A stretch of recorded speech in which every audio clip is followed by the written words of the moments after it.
हिंदी साहित्य संपूर्ण घटना चक्र क्विक रिवीजन विद आरती शर्मा। दोस्तों, आपको मेरे चैनल पसंद आए तो इसे लाइक करें, शेयर करें, सब्सक्राइब करें। साथ ही साथ मेरे वीडियोस के अगले नोटिफिकेशंस को पाने के लिए बेल आइकन को प्रेस करें। दोस्तों, आज हम करेंगे घटना चक्र का पार्ट 257। ठीक है, 257। देखते हैं अपने अगले प्रश्न। गौर करेंगे दोस्तों। हमारा प्रश्न है सतसैया के दोहरे। ध्यान से सुनना। सतसैया के दोहरे ज्यों नावक के तीर। सतसैया के दोहरे ज्यों नावक के तीर, देखन में छोटे लागे घाव करे गंभीर। ठीक है, तो इसमें नावक का, इस दोहे में नावक का क्या अर्थ है? तो यहाँ पर उत्तर नहीं दिया गया है, तो देखते हैं उत्तर। ठीक है, गौर करेंगे दोस्तों व्याख्या पर। हिंदी साहित्यकार सुधीश पचौरी ने 28 अगस्त 2012 के लाइव हिंदुस्तान.com के एक साक्षात्कार वार्ता में, यानी एक इंटरव्यू में प्रस्तुत दोहे के अर्थ को समझाते हुए कहा। किसने कहा? सुधीश पचौरी जी ने। ये कहा कि यहाँ नावक का मतलब क्या है? नाविक नहीं है। नावक का मतलब नाविक नहीं है। नावक यानी नावक का अर्थ होता है तीरंदाज। क्या होता है? तीरंदाज। ठीक है, छोटा सा तीर। अब ध्यान से सुने। छोटा सा तीर घाव करे गंभीर। छोटा सा तीर घाव करे गंभीर। यही काव्य कला है। यही काव्य कला है। कहीं कहीं पर कुछ विद्वानों ने नावक का अर्थ नाविक भी बताया है। ठीक है, तो कुछ विद्वानों ने इसका अर्थ नाविक भी बताया है, लेकिन यहाँ पर नावक का सही अर्थ है तीरंदाज। ठीक है, उत्तर प्रदेश माध्यमिक शिक्षा सेवा चयन बोर्ड ने इस प्रश्न का उत्तर अपनी प्रारंभिक उत्तर कुंजी में विकल्प बी दिया था। क्या दिया था? विकल्प बी दिया था, किंतु स्पष्ट न होने के कारण संशोधित उत्तर कुंजी में इस प्रश्न को मूल्यांकन से बाहर कर दिया गया था। ठीक है, तो स्पष्टता नहीं थी। ठीक है, इस वजह से इसको मूल्यांकन से ही बाहर कर दिया गया। वैसे मैं आपकी जानकारी के लिए बता दूं, यह किसका दोहा है? बिहारी जी का दोहा है। ठीक है, रीतिकालीन कवि, रस सिद्ध कवि। कौन?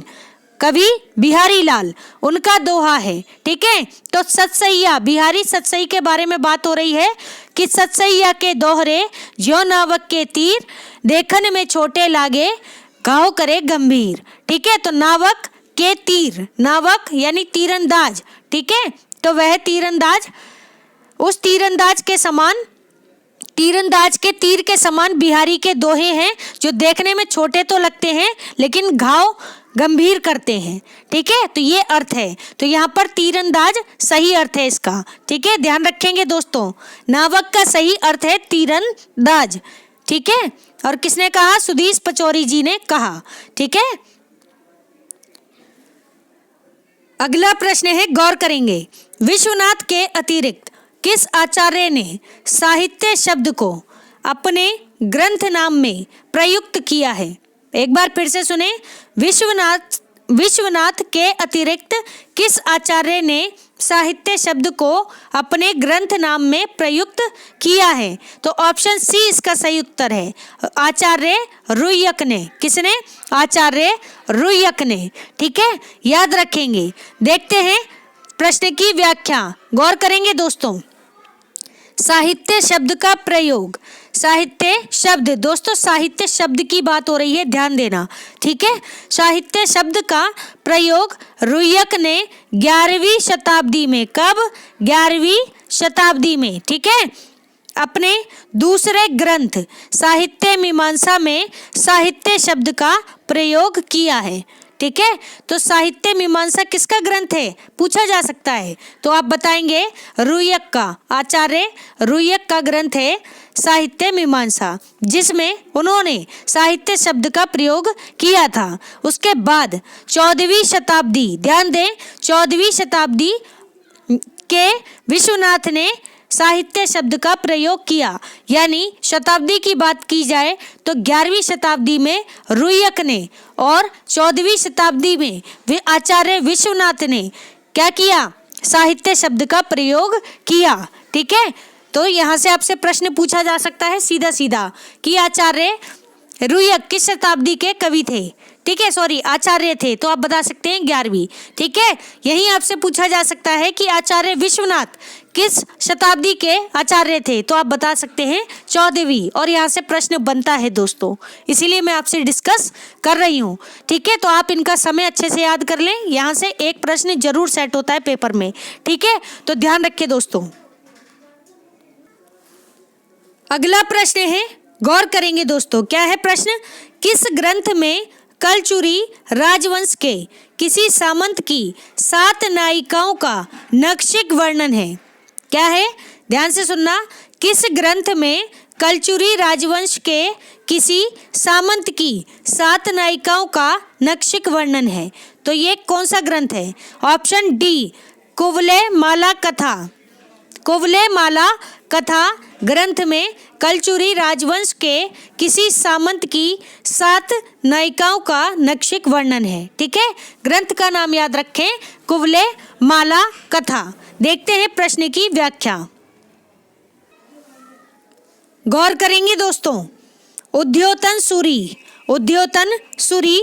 द्वारा रचित कुवलय माला कथा तीसरी शताब्दी से लेकर ठीक है 8वीं शताब्दी तक के अपभ्रंश काव्य का वर्णन है।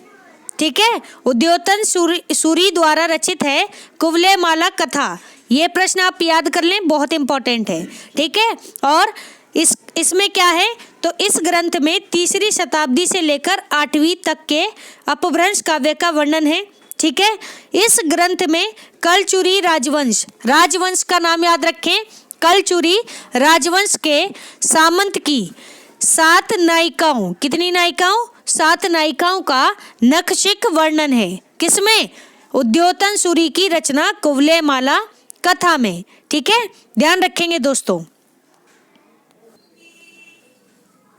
अगला प्रश्न है, गौर करेंगे, संत साहित्य में प्रयुक्त बंक नाली का पर्याय निम्नांकित में से कौन नहीं है?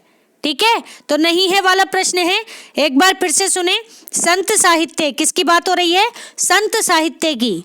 ठीक है, संत साहित्य में प्रयुक्त बंक नाली का पर्याय निम्नांकित में से कौन नहीं है? तो ऑप्शन बी, वक्र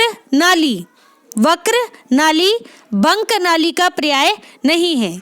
बाकी त्रिकुटी, राजदंत और शंखिनी, ये तीनों बंक नाली के पर्याय हैं। देखते हैं प्रश्न की व्याख्या, ध्यान दे दोस्तों। तो ऑप्शन बी हमारा गलत होते हुए भी सही उत्तर है, नहीं है वाला प्रश्न है, ध्यान दे। व्याख्या है, संत साहित्य में प्रयुक्त बंक नाली का पर्याय त्रिकुटी, राजदंत तथा शंखिनी से है। किससे है? त्रिकुटी, राजदंत तथा शंखिनी से, इन 3 शब्दों से है बंक नाली का अभिप्राय। ठीक है, और यह शब्द किससे जुड़ा है? संत साहित्य से। ठीक है, ध्यान दें, यह है हठ योग के अंतर्गत। किसके अंतर्गत? हठ योग के अंतर्गत आता है। वक्र नाली से इसका कोई भी संबंध नहीं है। वक्र नाली शब्द से इसका कोई भी संबंध नहीं है। किसका? बंक नाली शब्द का। ठीक है, ध्यान रखेंगे दोस्तों, हठयोग से इस शब्द का संबंध है बंक नाली का। ठीक है, और इसके पर्याय शब्द हैं त्रिकुटी, राजदंत और शंखिनी। ठीक है, और यह संत साहित्य से संबंधित शब्द है, यह बात भी ध्यान रखें। अगला प्रश्न है, गौर करें दोस्तों, केंद्रीय अनुवाद ब्यूरो, सेंट्रल ट्रांसलेशन ब्यूरो। ठीक है, तो केंद्रीय अनुवाद ब्यूरो किससे संबंधित है?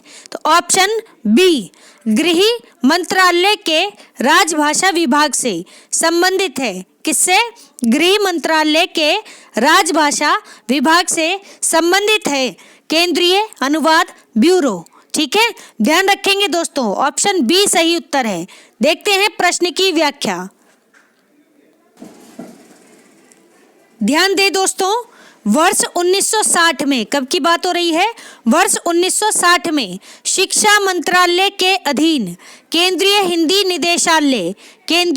हिंदी निदेशालय की स्थापना करके असांविधिक साहित्य के हिंदी अनुवाद का कार्य आरंभ किया गया। किसका? हिंदी अनुवाद का कार्य शुरू किया गया। कब? तो हिंदी निदेशालय की स्थापना करके, केंद्रीय हिंदी निदेशालय की स्थापना करके। और इस निदेशालय की स्थापना किसके अधीन की गई? तो 1960 में शिक्षा मंत्रालय के अधीन की गई। ठीक है, ध्यान दें। लेकिन राजभाषा हिंदी के कार्यान्वयन का दायित्व गृह मंत्रालय पर होने के कारण केंद्र सरकार के असांविधिक प्रक्रिया साहित्य के अनुवाद का दायित्व भी गृह मंत्रालय को सौंपा गया। ठीक है, एक बार फिर से सुने, गौर करेंगे दोस्तों, ध्यान दें। लेकिन राजभाषा हिंदी के कार्यान्वयन का दायित्व गृह मंत्रालय पर होने के कारण केंद्र सरकार के असांविधिक प्रक्रिया साहित्य के अनुवाद का दायित्व भी गृह मंत्रालय को ही सौंपा गया। ठीक है, मार्च 1971 को, व्याख्या ऐसे ही सुनते जाएं दोस्तों, ध्यान दें। मार्च 1971 को गृह मंत्रालय के अधीन केंद्रीय अनुवाद ब्यूरो की स्थापना की गई। तो कब की गई केंद्रीय अनुवाद ब्यूरो की स्थापना? 1971 में। किसके अंतर्गत? तो गृह मंत्रालय के अंतर्गत। ठीक है, इसके अधीन। फिर देखें व्याख्या, ध्यान दें। और केंद्र सरकार के मंत्रालयों, विभागों, कार्यालयों, उपक्रमों आदि के असांविधिक प्रक्रिया साहित्य का अनुवाद कार्य केंद्रीय अनुवाद ब्यूरो को सौंपा गया। ठीक है, यानी कि 1971 में गृह मंत्रालय के अधीन पहली बात स्थापना होती है। किसकी? केंद्रीय अनुवाद ब्यूरो की। और स्थापना होने के बाद क्या सौंप दिया जाता है इसे?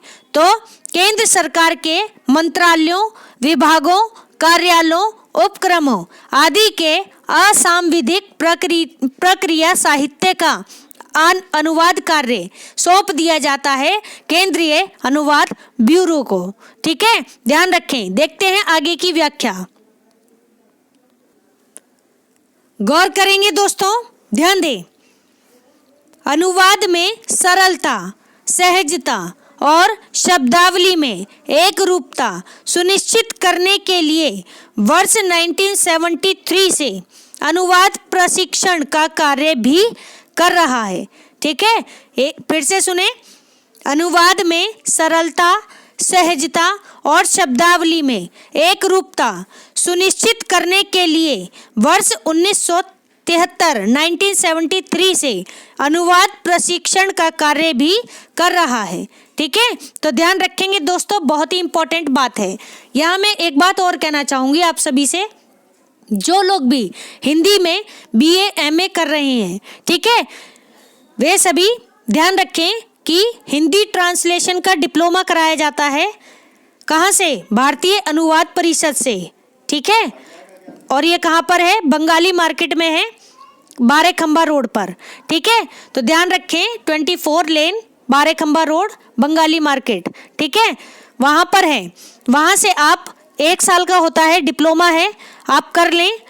किसका डिप्लोमा? हिंदी ट्रांसलेशन का, यानी कि हिंदी, अंग्रेजी, हिंदी। ठीक है, ऐसे अनुवाद डिप्लोमा होता है, आप इसे कर लें दोस्तों, आपके पास एक सेफ साइड हो जाएगी। ठीक है, हम हिंदी वालों को नॉलेज कम होती है, तो आप जिसमें इंटरेस्ट हो, पत्रकारिता में इंटरेस्ट हो, तो एक डिप्लोमा आप उसका कर लें। ठीक है, जिससे कि अगर मान लीजिए कि जो लोग भी PhD की तैयारी कर रहे हैं, ठीक है, किसी भी कारणवश अगर आपका नहीं हो पाता है एंट्रेंस क्लियर, ठीक, तो आपके पास एक ऑप्शन रहेगा कि आप प्राइवेट में जॉब कर सकें। ठीक है, और जॉब जब करनी है तो रैपिड करें ना, ठीक है ना, जहाँ पर इज्जत वाली नौकरी हो, ठीक है कि नहीं। तो आपके पास, और इसमें तो बहुत ज़्यादा स्कोप है, जिसका इंग्लिश भी सही है। हिंदी वालों की अक्सर अंग्रेजी कमज़ोर होती है, लेकिन जिनकी अच्छी है, देखो ऐसा नहीं है कि कुछ नहीं सीखा जा सकता, बहुत कुछ सीखा जा सकता है, ठीक है कि नहीं। तो अगर आप थोड़ी सी अपनी अंग्रेजी अच्छी कर लें तो इस फील्ड में भी बहुत स्कोप है, ठीक है। तो बहुत सारे विकल्प हैं, आप खोजना शुरू करें, ठीक है। आप चीज़ों को सर्च करें कि आप अपने विषय से संबंधित किन किन फील्ड में जा सकते हैं, ठीक है, और अपने लेवल पर तैयारी करें दोस्तों, ठीक है। ज़रूरी नहीं है कि आप एक ही फील्ड के लिए आप सोचें कि आप एफर्ट लगाए जा रहे हैं, कर रहे हैं। आप दूसरे फील्ड पर भी नज़र रखें। अगर बाई चांस कहीं नहीं होता है तो आप दूसरे फील्ड में भी ट्राई कर सकते हैं। एक ऑप्शन अपने साथ ज़रूर लेकर के चलें, मेरे कहने का ये मतलब है, ठीक है। क्योंकि उम्र गुजर जाएगी तो वापस नहीं आएगी, लेकिन अगर आपने सही समय पर सही डिसीजन अगर लिए होंगे तो कहीं ना कहीं आप स्टैंड कर जाओगे, ठीक है। तो एक आप डिप्लोमा करके अपने पास रख सकते हो, इन फ्यूचर इन केस कुछ भी होता है तो आप मतलब कहीं ना कहीं तो सेटल जरूर हो जाएंगे, ठीक है। बाकी आपकी मर्जी, फिर आप चाहे करें या ना करें, ठीक है। जिस भी चीज़ में आप मन से आप पढ़ाई कर रहे हैं तो आप उसे भी कंटिन्यू करें, ये भी बहुत अच्छा रहेगा, ठीक है। अगला प्रश्न है, गौर करें, हीनयान और महायान शाखा किस धर्म से संबंधित रही है, ठीक है। ये पूछ रहे हैं कि हीनयान और महायान शाखा किस धर्म से संबंधित रहे हैं। तो इसका सही उत्तर है ऑप्शन डी, बौद्ध धर्म से। बौद्ध धर्म से संबंधित रहे हैं हीनयान और महायान शाखा, ठीक है। तो ध्यान रखें, ऑप्शन डी इसका सही उत्तर है, ठीक। देखते हैं प्रश्न की व्याख्या, गौर करना दोस्तों। हीनयान और महायान दोनों बौद्ध धर्म के संप्रदाय हैं, ठीक है। दोनों के बीच अत्यधिक विषमता है। हीनयान और महायान में चरम लक्ष्य के विचार को लेकर विरोध है। हीनयान का लक्ष्य, चरम लक्ष्य अरहत पद की प्राप्ति है। हीनयान का क्या लक्ष्य है दोस्तों? इसका चरम लक्ष्य है अरहत पद की प्राप्ति, जबकि महायान का चरम लक्ष्य क्या है? इसका है बोधिसत्व को प्राप्त करना, बोधिसत्व को, ठीक है। तो दोनों शब्द याद रखें। हीनयान किससे जुड़ा है? अरहत पद से, ठीक है। और महायान किससे जुड़ा है? बोधिसत्व से, ठीक है। तो ये दो बातें आपको ध्यान रखनी है। और दोनों ही किसकी शाखाएं हैं? बौद्ध की शाखाएं हैं, बौद्ध धर्म की, ठीक है। अगला प्रश्न है दोस्तों, ध्यान दें। उसने कहा था कि मुख्य पात्र का नाम क्या है? तो ऑप्शन सी, लहना सिंह उसने कहा था कि मुख्य पात्र का नाम है, ठीक है। उसने कहा था, कहानी है किसकी? चंद्रधर शर्मा गुलेरी जी की, जिसके पात्र हैं लहना सिंह। ऑप्शन सी सही उत्तर है। देखते हैं प्रश्न की व्याख्या। ध्यान देंगे दोस्तों, चंद्रधर शर्मा गुलेरी जी, इनके द्वारा रचित कहानी उसने कहा था में पात्रों की संख्या अधिक है, ठीक है, किंतु उसकी मूल आत्मा केवल लहना सिंह और सूबेदारनी से ही अधिक संवेदित दिखाई देती है। यानी कि जो कहानी है उसने कहा था, इसमें पात्र तो बहुत सारे हैं, लेकिन जो मुख्य पात्र हैं वह हैं दो पात्र। कौन कौन? एक लहना सिंह, दूसरा पात्र सूबेदारनी, ठीक है। ध्यान रखें, दूसरी पात्र हैं सूबेदारनी जी, ठीक। देखें व्याख्या। लेखक इन्हीं दोनों पात्रों के बीच एक ऐसी प्रेम कहानी का ताना बाना बुनता है जो लहना सिंह के जीवन को आदर्शवादी मूल्यों से जोड़ देता है, ठीक है। लेखक इन दोनों के बीच, यानी दोनों पात्रों के बीच एक ऐसी प्रेम कहानी का ताना बाना बुनता है जो लहना सिंह के जीवन के आदर्शवादी मूल्यों से जोड़ता है, ठीक है। लहना सिंह के जीवन को आदर्शवादी मूल्यों से जोड़ देता है। इसका कथानक प्रथम विश्व युद्ध से लिया गया है। किससे? प्रथम विश्व युद्ध से लिया गया है। चंद्रधर शर्मा गुलेरी जी, इन्होंने गिनी चुनी कहानियां ही लिखी हैं, ठीक है, जिसमें एक कहानी इनकी है बुद्धू का कांटा, किसका? बुद्धू का कांटा। और फिर है सुख में जीवन, सुख में जीवन। ठीक है, तो इनकी 3 कहानी हो गई। एक उसने कहा था, दूसरी कहानी बुद्धू का कांटा, तीसरी कहानी सुख में जीवन किसकी है? चंद्रधर शर्मा गुलेरी जी की कहानी है। ठीक है, अब ध्यान दें, किंतु उसने कहा था कहानी से वे हिंदी के अमर कथाकार के रूप में प्रतिष्ठित हुए। यानी ये इतनी बेहतरीन कहानी रही दोस्तों कि इसके कारण यह हिंदी साहित्य जगत में अमर कथाकार हो गए। कौन? चंद्रधर शर्मा गुलेरी जी। ठीक है, इस वजह से यह कहानी बहुत ही ज्यादा इंपॉर्टेंट है, ध्यान रखेंगे दोस्तों। अगला प्रश्न है, गौर करेंगे। इतिहास के प्रति भारतीय दृष्टिकोण प्रायः किससे संबंधित है? तो ऑप्शन ए आध्यात्म परक, आध्यात्म परक दृष्टिकोण है। ठीक है, भारतीय दृष्टिकोण इतिहास के प्रति क्या है? प्रश्न एक बार फिर से सुने। इतिहास के प्रति भारतीय दृष्टिकोण प्रायः आध्यात्म परक दृष्टिकोण है, आध्यात्म परक दृष्टिकोण। देखते हैं प्रश्न की व्याख्या। ऑप्शन ए सही उत्तर है। गौर करेंगे दोस्तों व्याख्या पर। इतिहास के प्रति भारतीय दृष्टिकोण प्रायः आदर्शमूलक एवं आध्यात्मवादी रहा है, इसीलिए उसमें भौतिक जगत की स्थूल घटनाओं में भी आध्यात्मिक तत्वों व प्रवृत्तियों के अनुसंधान की प्रवृत्ति रही है। ठीक है, एक बार फिर से सुने। इतिहास के प्रति भारतीय दृष्टिकोण प्रायः आदर्शमूलक एवं आध्यात्मवादी रहा है, इसीलिए उसमें भौतिक जगत की स्थूल घटनाओं में भी आध्यात्मिक तत्वों व प्रवृत्तियों के अनुसंधान की प्रवृत्ति रही है। भारतीय सभ्यता में, ध्यान दें, भारतीय सभ्यता में प्रायः सामाजिक तत्वों की अपेक्षा चिरंतन मूल्यों को अधिक महत्व दिया गया है। ठीक है, यानी जो हमारी भारतीय सभ्यता है इसमें प्रायः, ध्यान देना, इसके अंतर्गत सामाजिक तत्वों की अपेक्षा चिरंतन मूल्यों को ज्यादा महत्व दिया गया है। ठीक है, अतः यहाँ के प्राचीन इतिहासकारों ने अतीत की व्याख्या भी इसी दृष्टिकोण से की है, और जो यहाँ के प्राचीन इतिहासकार रहे हैं उन्होंने भी अतीत की व्याख्या इसी दृष्टिकोण से की है। ठीक है दोस्तों, यानी कि चिरंतन मूल्य ये बहुत ज़्यादा महत्वपूर्ण माने गए हैं हमारे किसमें? हमारे इतिहास में। ठीक है, तो ये बात ध्यान रखें भारतीय दृष्टिकोण में। ठीक है, इतिहास के प्रति जो भारतीय दृष्टिकोण है वह कैसा है? आध्यात्म परक दृष्टिकोण है, ये बात ध्यान रखेंगे। अगला प्रश्न है, गौर करें, सुरती से क्या आशय है? तो दोस्तों ऑप्शन सी ध्यान।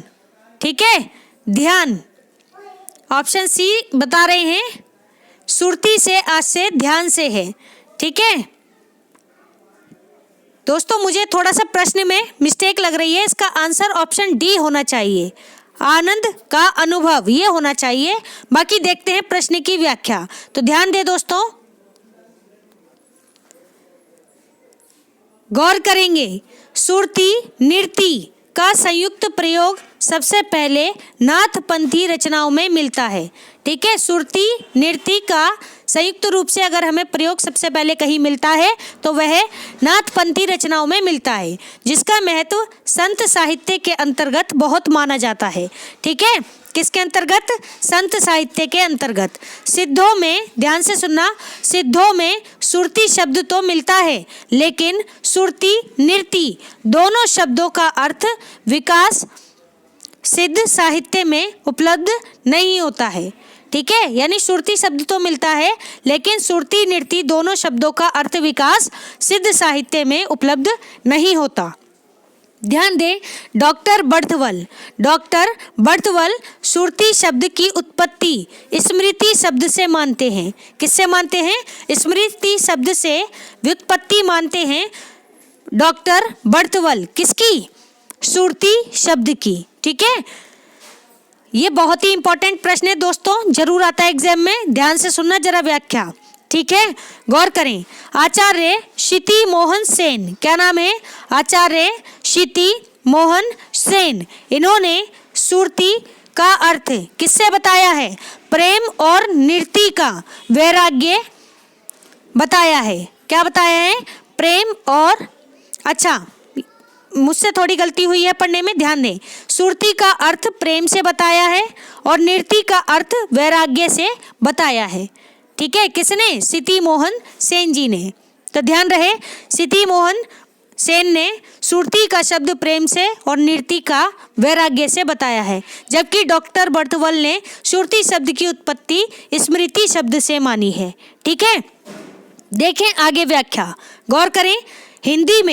हिंदी में सुरती के कई अर्थ हैं, कई अर्थ होते हैं, जैसे प्रेम क्रीड़ा, फिर है स्मृति, ठीक है। तो सुरती के कई अर्थ हैं, प्रेम क्रीड़ा स्मृति, ये भी इसके अर्थ हो सकते हैं, ठीक है। संतों ने सुरती का प्रयोग निसंदेह नाथ योगियों के शब्द सुरती योग के अर्थ में किया है, और जो संत हैं उन्होंने सुरती का प्रयोग निसंदेह रूप से नाथ योगियों के शब्द सुरती योग के अर्थ में ही किया है, ठीक है।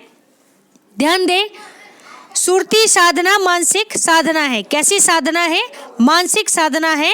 आ जपा जाप है। क्या है? आ जपा जाप है, लय योग है, यही ध्यान योग है।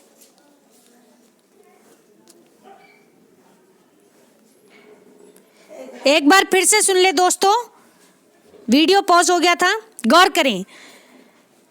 संतों ने सुरती का प्रयोग निसंदेह नाथ योगियों के शब्द सुरती योग के अर्थ में किया है। सुरती साधना मानसिक साधना है, आ जपा जाप है, लय योग है, यही ध्यान योग है, ठीक है। देखते हैं प्रश्न की आगे की व्याख्या,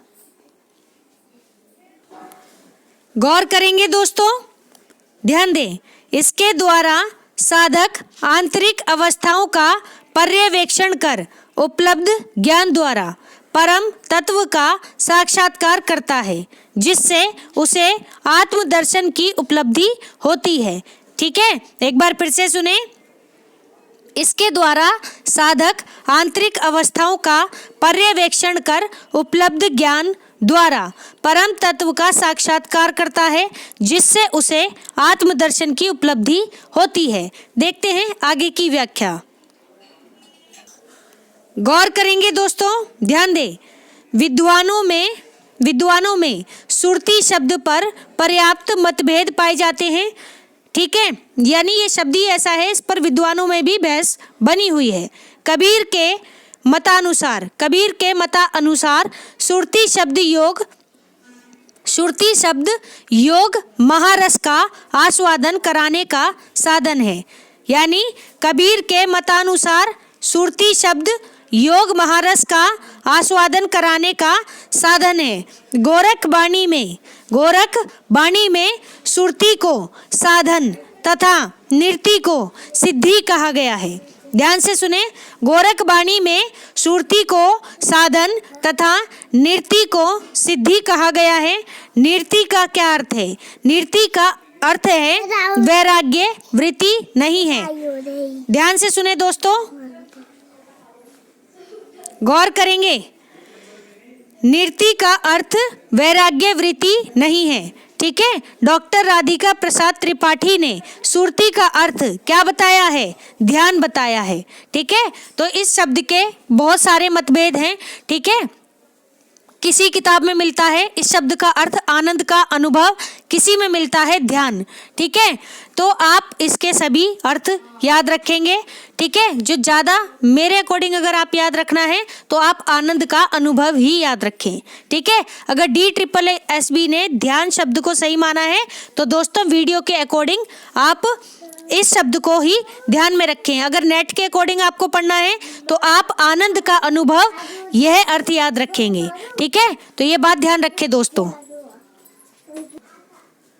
तो दोस्तों हमारा आज का ये वीडियो यही समाप्त होता है।